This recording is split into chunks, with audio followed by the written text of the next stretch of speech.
Thank you all for coming out. I'm Gary Douglas, President of the North Country Chamber of Commerce, and it's always a great pleasure to host a great friend, and that's what's happening here today. Let me acknowledge a few of the folks present here.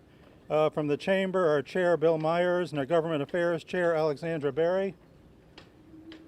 We have our State Senator Dan Steck, Assemblyman Billy Jones, who we'll hear from in a bit. Our Mayor, Chris Rosenquist. Town Supervisor, Michael Cashman. Chair of the County Legislature, Mark Henry. Kimberly Davis, Clinton County Treasurer. Kimberly? She's there. There you are. Okay. And we have the Sheriff here, so we're all very safe. Dave Favreau. Thanks for being here, Dave. Appreciate it. The topic of the day is the border. You're using your hair thing to help your... Ooh. Do you get paid extra for that? It's all in the brain there. There you go. Okay. The topic of the day is the border. We all know here in the North Country it's been 15 months that it's been essentially closed to all but essential travel. 15 months with no plan, 15 months with no metrics, 15 months with no serious planning or discussions between the two countries to define the pathway forward. 15 months with no transparency, no consultation with stakeholders. But it also now is a state of affairs where we have champions. This cause, as any major cause, needs champions. Our good friend, the Majority Leader, Chuck Schumer, has been a champion for the border for 22 years. The first time we met, and I always have to reference this, Yes. was on the coldest day ever in North America at the Champlain border crossing 22 years ago, when I brought him up to talk about the border and its importance and the importance of getting a new border crossing at Champlain. We had a simple little request at that time, nothing major, just $170 million to build a new border crossing. He got every penny of it. But he forgot to tell you one thing. On this coldest day, I forgot to bring my overcoat. Do you remember that? And Yeah, the I do wind remember was that. blowing at about 35 miles an hour. I brought a number of guests up there at that time, and I'll tell you, he is the only one who left the kind of podium area in the meeting and went out, in the line of trucks that we had back then was amazing. Yeah. He went out and walked the line and actually talked to the truckers in spite of the cold. Because they were the guys he needed to hear from, and that's Ask just him if they had an extra overcoat. what do you got in that trailer? You got any coats back there? But he's been really an advocate for the border ever since then. Staffing levels, technology deployments, the whole U.S.-Canadian relationship. He's always been there, and he's there again. And we are so pleased to have him here to lend his voice, as he has been lending it so strongly and so clearly, to help move us forward. We're into the summer. We just had a discussion with the marina owners in the area. All you got to do is look behind you over here. Look at that row of boats. Look what's on those boats. Look where they're from. Look where they're sitting. That tells the story. And now translate that to campgrounds and restaurants and all kinds of other businesses who typically would be depending on our Canadian visitors who are just up there. We can almost see them, but we can't get there and they can't get here. And we're past the point where that's necessary. We're past the point where we shouldn't be starting to move things forward, at least on a step-by-step basis. So with that, I call our good friend Chuck Schumer up here to share some insights and to share his message, which is our message. It's a very strong, and I got to tell you, your little chamber guy in Plattsburgh can talk about the border all he wants. You all will come and listen to me, and I appreciate that. The Majority Leader of the United States Senate comes to the border for the third time and basically says, I'm not happy about this situation, I want action. That's the kind of champion we need, because he's heard, he will be heard, he'll be heard again today, and thank you for coming here with your message. Thank you, Gary. Thank you very much. And let me thank Gary very much for, thank you. Got to get my notes here. For those nice words. And he said, no one will listen to him. I listen to him. And he is just a blessing for the North Country, for Clinton County, for Plattsburgh. I've never met someone who was so dedicated to an area and so effective in that area than the head of your Chamber of Commerce, Gary Douglas. Once he was thinking of leaving, and I begged him not to, and here he is. He's still here. And another person who came back, I just want to give a shout out, even though he's from the press corps, is Joe LaTemplio. I'm glad he's back on the paper. When he left, I asked him to come back too. So there we go. I won't retire until you do, sir. Okay, thanks. Well, as my wife said, I'm going to die in the saddle. Okay, and I want to thank all our elected officials, our government officials here. Most of them were mentioned, but I want to mention a few others. Courtney DeLaura is here, who's president of the Strand Theater, and I'm going to talk about that for a minute. Where are you, Courtney?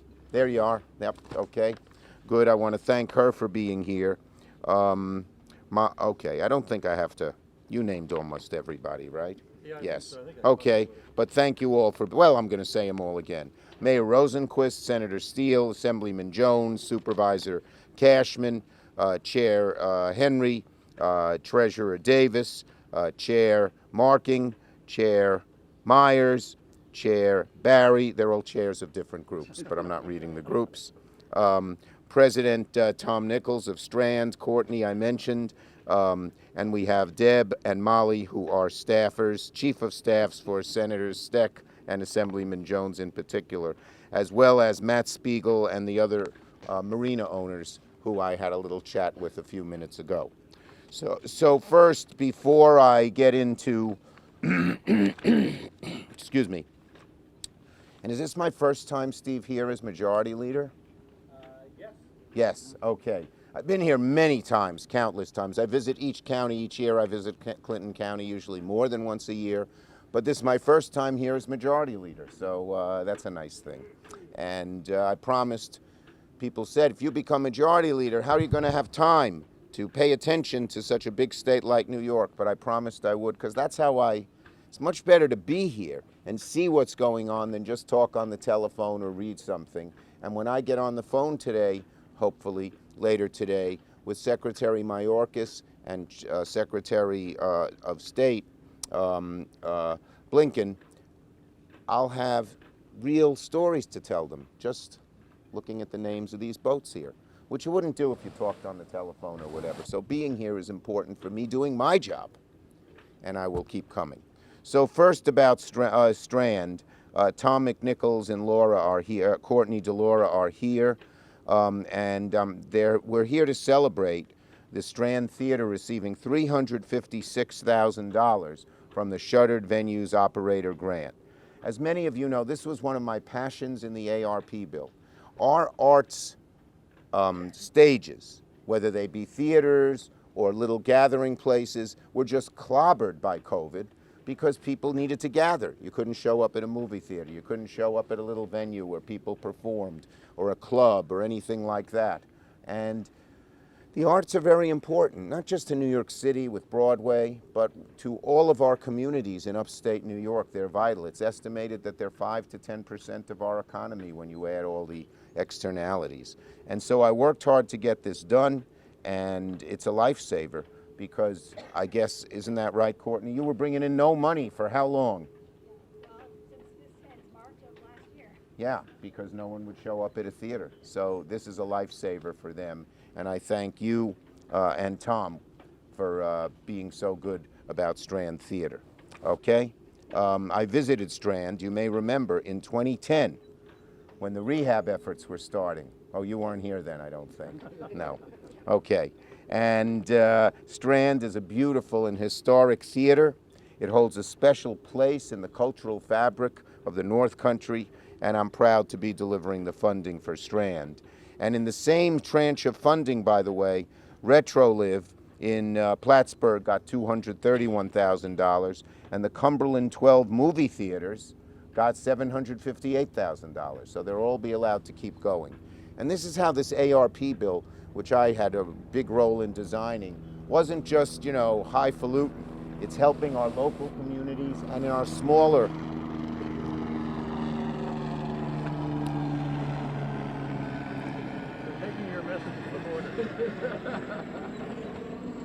and in our smaller cities and villages and towns. So it's really vital, and it's been a real shot in the arm to get our economy out of the COVID ditch and moving again with as little damage, long-term permanent damage as possible. So I was happy to do that. Okay, now to our main topic. So in early May, I was up here in the North Country. I was in St. Lawrence County, visiting the northern border, and urging the United States to work with Canadian officials to develop a concrete plan to reopen the border ASAP. While that plan was being developed, I asked that both governments declare that any vaccinated individual with some kind of link to come a family, a business, property, education, medical interests, tourism, be deemed an essential traveler and allowed to cross the northern border in either direction.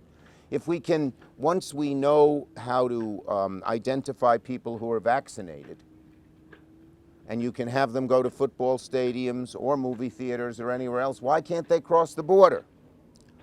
And I asked for a clear policy for recreational and commercial boaters as well.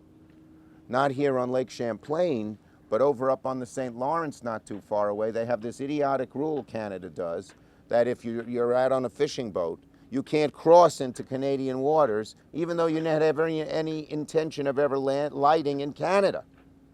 So there'd be no danger of COVID spreading, but they have that rule too. So we asked them to do this together. And I spoke to our Secretary of Homeland Security. I spoke to the Canadian ambassador to the United States and sent messages as far up as Mr. Trudeau. The U.S. was interested in moving, but Canada has not been. And for the last 2 months, we haven't seen any progress.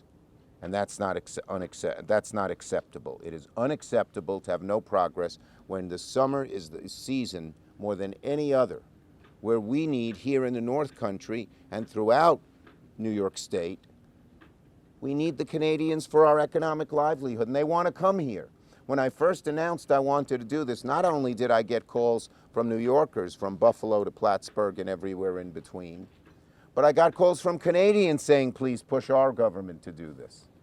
So a lot of the Canadian people are hurt as badly as the American citizens are hurt. Okay, so now that that has happened, now that they have not moved forward, I am saying the U.S. must do two things.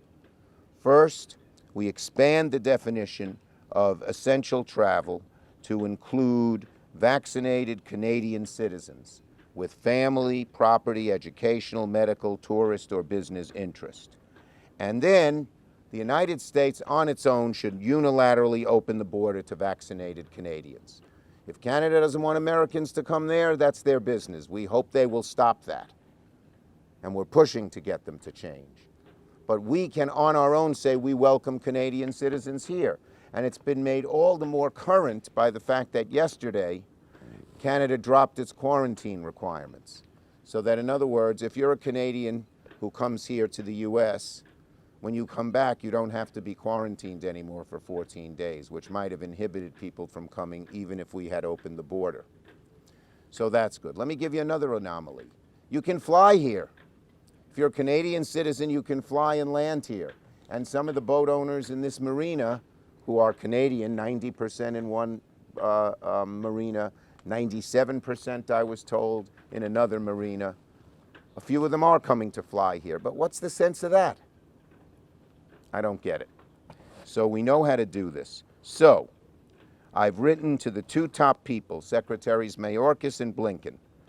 And I spoke with Mayorkas, and I'm telling you first, I'm going to call Blinken today, tell him what happened here, and say we've got to move on our own if by July 21st the Canadians don't move. I'd like us to move immediately, but maybe this will put pressure on Canada to open it both ways. Let's hope. That would be a good idea.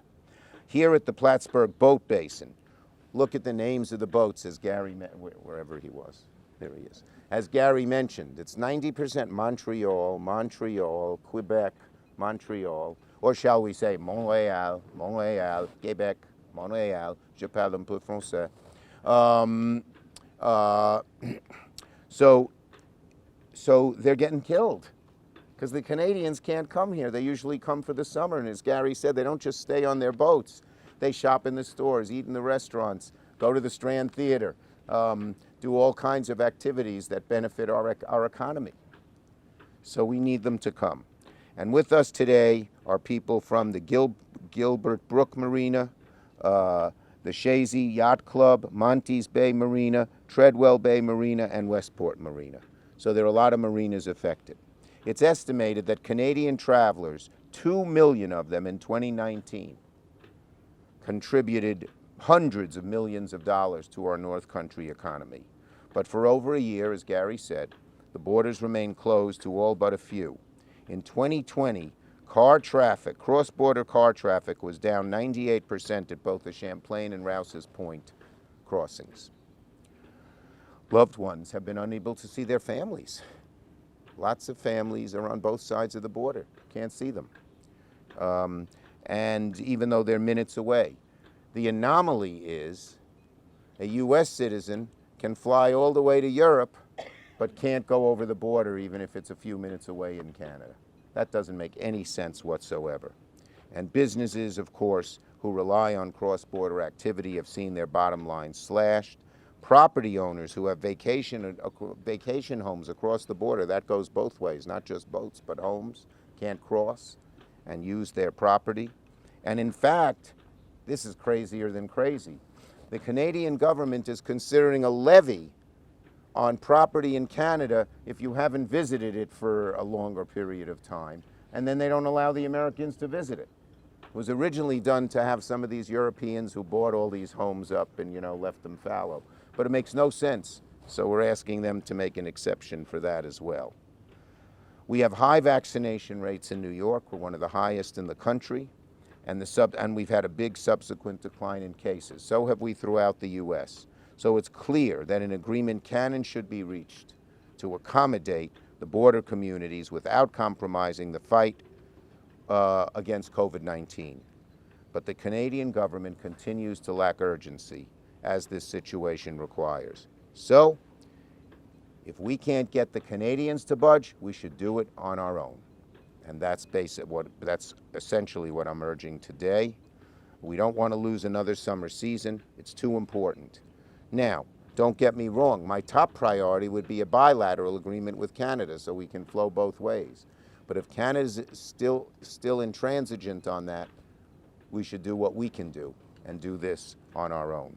Okay? All right, and that will bring relief to businesses, property owners, marina owners, so many different families, and hotels, motels that depend on tourism.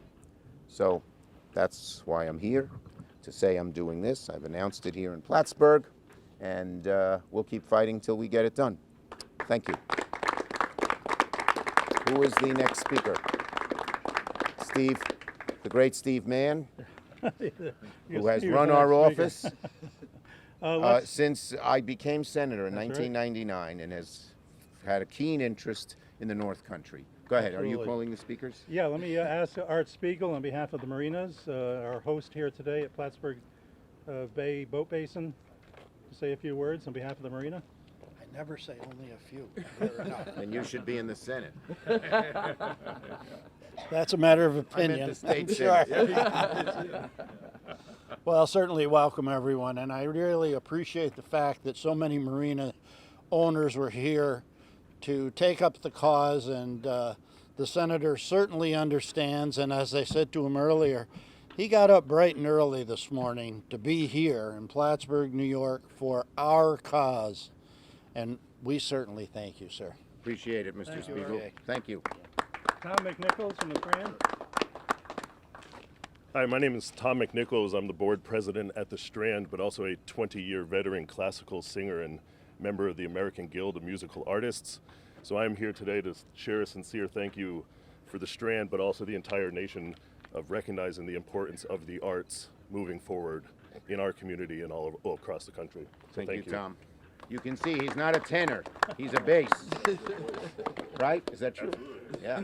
It's worth noting, too, the senator obtained the first 2 federal appropriations years ago when the restoration effort at the Strand was just starting. Yes. So it's another example of something. He's not a kind of come lately supporter through this recent program. He's been a direct supporter, a tangible supporter for years. Thank you. Thank you. Senator Dan Steck. Oops, sorry. Senator Schumer, thank you. It's an honor to have you here today. I want to just echo what has already been said, but certainly appreciate you making the trip up here.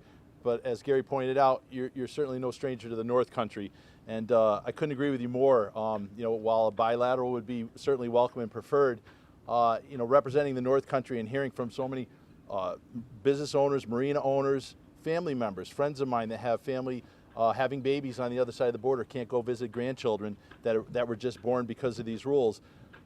enough time. The politeness and the patience has been nice and warranted.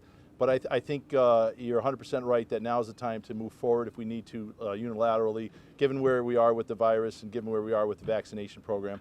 But again, I just heartfelt thanks for being here in the North Country and welcome to the Plattsburgh area. Thanks. Thank you, Thanks, Dan. Senator.